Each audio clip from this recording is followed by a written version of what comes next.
Right big breaking చూసిన bulletin లో వరంగల్ రాజకీయాల్లో మరోసారి మాటల యుద్ధం మొదలైంది. మంత్రి కొండా సురేఖతో నెలకొన్నటువంటి వివాదంపై ఎమ్మెల్యే కడియం శ్రీహరి స్పందించారు. కొంతమంది అభివృద్ధి అంశాలను పక్కన పెట్టి వివాదాలతో వార్తల్లో ఉండాలని చూస్తున్నారంటూ ఆయన విమర్శించారు. ఇక వరంగల్ తూర్పు నియోజకవర్గంలోని అసలు సమస్యలపై దృష్టి పెట్టాల్సిన అవసరం ఎంతైనా ఉందంటూ కడియం శ్రీహరి పేర్కొన్నారు.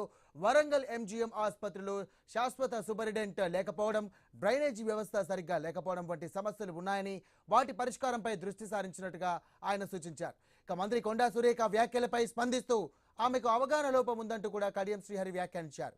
అధికారులు తన వద్దకు వస్తే అది సమీక్ష అవుతుందని, తాను అధికారులకు వద్దకు వెళ్తే మాత్రం సమీక్ష కాదని చెప్పడం ఏంటంటూ ఆయన ప్రశ్నించారు.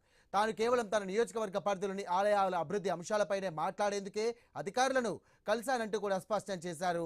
ఇక కడియం శ్రీహరి ఇక ఎమ్మెల్యేలు అధికారులతో మాట్లాడకూడదని చెప్పే మంత్రిని తాను తొలిసారిగా చూస్తున్నానంటూ పేర్కొన్నారు. కొంతమంది కొత్త అలవాట్లను నేర్చుకున్నారు.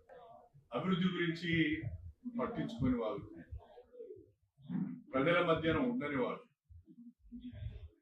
ఏదో ఒక కాంట్రవర్సీని క్రియేట్ చేసుకోవడం, ఆ కాంట్రవర్సీ ద్వారా ప్రజలు ఉండటానికి ప్రయత్నం చేస్తున్నారు. ఇది మంచి. ఉమ్మడి వరంగల్ జిల్లాకు వరప్రదాయాన్ని దేవాలయ ప్రాజెక్టు, తీవ్రమైన వర్షాభావ పరిస్థితులు ఉన్నాయి. రైతులు వర్షాలు పడితే లేవో అని ఆగమాగమవుతున్నారు, ఆందోళన చేస్తున్నారు. ఇంకా ఎంజీఎం హాస్పిటల్లో రెగ్యులర్ సూపరింటెండెంట్ లేడు.